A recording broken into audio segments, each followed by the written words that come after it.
The year is 1650. You step off a wooden ship onto a muddy dock. The smell hits you first: rotting fish, human waste, and wood smoke mixed with salt air. Welcome to New Amsterdam. Population: barely 1,000 souls clinging to the edge of an untamed continent. This isn't the New York you know. There are no skyscrapers piercing the sky, no yellow cabs honking through traffic. Instead, windmills dot the shoreline. Pigs roam freely through dirt streets. And the tallest structure? A wooden fort where Wall Street stands today. But here's what will truly shock you about life in America's future greatest city. Picture Manhattan Island in 1650. Dense forests stretch from what we now call the Upper West Side down to Midtown. Bears lumber through Central Park, literally. Wolves howl at night where Times Square blazes today. Native American trails wind through towering oaks and chestnuts, creating the pathways that would one day become Broadway and the Bowery. At the southern tip of this wilderness sits New Amsterdam, a tiny Dutch trading post that dreams of becoming something more. The settlement hugs the harbor like a frightened child. 30 wooden houses cluster around a triangular fort. Their steep roofs and colorful shutters would look more at home in Amsterdam than America. Because that's exactly what the Dutch intended. They weren't just building a town. They were transplanting their homeland, one brick at a time. But transplanting civilization into the wilderness? Step into a typical morning on Stone Street. Yes, it already existed. Paved with actual stones the Dutch hauled across an ocean. The sun rises over the East River, casting long shadows between buildings that barely reach 2 stories high. Church bells ring from the Dutch Reformed Church, calling citizens to prayer in a language that would sound foreign to modern New Yorkers. Women emerge from their homes carrying wooden buckets. Not for shopping, for survival. They trudge to the communal well, their long woolen skirts dragging through mud and worse. There's no running water, no sewage system. Chamber pots get emptied into the streets with a casual toss and a shouted warning. Imagine the worst garbage strike you've ever experienced. Now multiply it by 100. Yet these same streets buzz with an energy that would make any New Yorker proud. Dutch merchants haggle in 3 languages: Dutch, English, and broken attempts at Lenape. African voices join the mix, enslaved people brought against their will to build this new world. Their presence a dark reality modern visitors to Lower Manhattan rarely consider. Children dart between horse-drawn carts, playing games with hoops and sticks.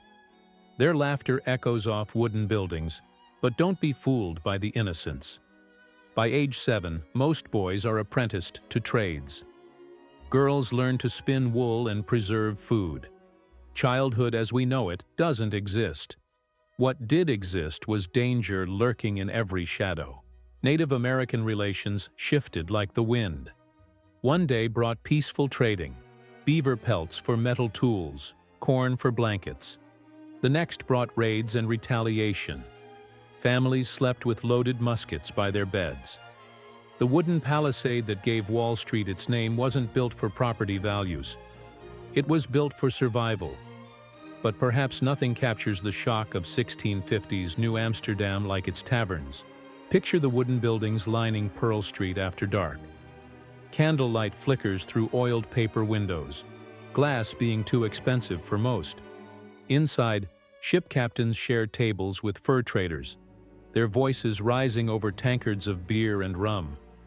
The air grows thick with tobacco smoke and the heat of unwashed bodies pressed together.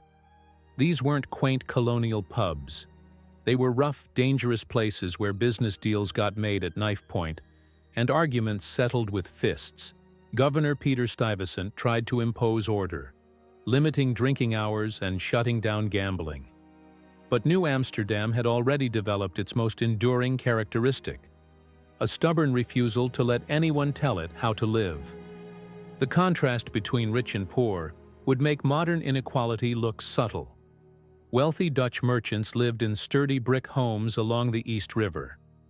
Their wives wore silk gowns shipped from Europe, Their tables groaned under imported delicacies, sugar, spices, wine.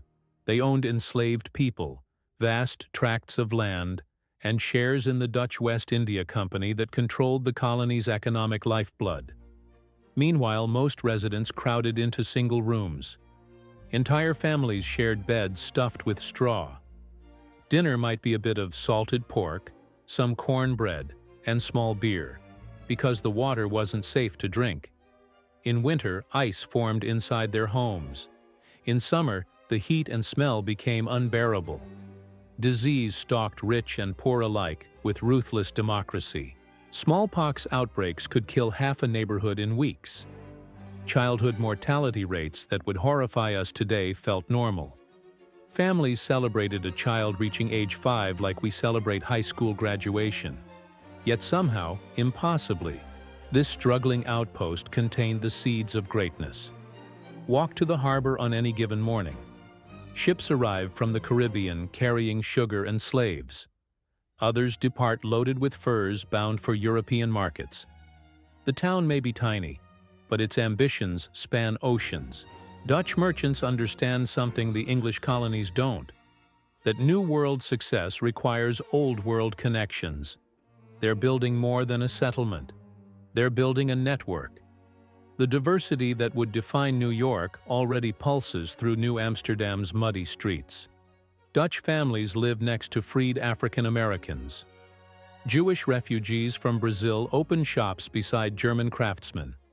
English Puritans argue theology with Dutch Calvinists in taverns, where French Huguenots nurse their drinks. Religious tolerance wasn't idealism. It was business.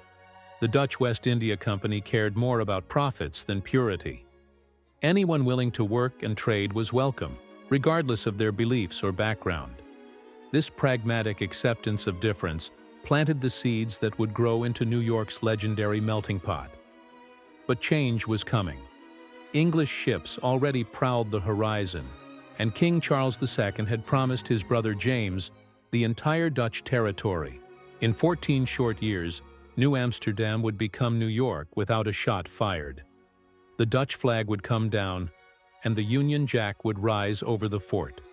Yet the character forged in these brutal, beautiful early years would endure through every transformation. Stand in Lower Manhattan today. Feel the pulse of 8 million people rushing past on sidewalks built over those original Dutch streets. The same ambition drives them. The same diversity surrounds them. The same refusal to accept limits defines them. That trader arguing over beaver pelts in 1650? His descendant might be closing a $1 million deal in a Wall Street boardroom today. That enslaved woman carrying water from the communal well? Her courage echoes in every civil rights victory won on these same streets. The city that shocked colonial visitors with its crude vitality and impossible dreams never stopped shocking the world. It just got better at hiding its rough edges behind glass and steel. But if you listen closely, really listen, you can still hear it. The clatter of wooden wheels on cobblestones, the cry of street vendors hawking their wares, the dreams of ordinary people determined to build something extraordinary from nothing but mud, hope, and sheer stubborn will. If this glimpse into New Amsterdam's shocking past left you hungry for more stories from good old New York, hit that like button and let me know in the comments. What surprised you most about life in 1650? Was it the bears in Central Park, the pigs roaming the streets, or something else entirely? And don't forget to subscribe, because every corner of this city has a story waiting to be told. From the cobblestones beneath your feet to the buildings that have watched centuries pass by, New York's past is alive all around us. Together, let's keep uncovering the incredible human stories that built the greatest city in the world, one forgotten chapter at a time.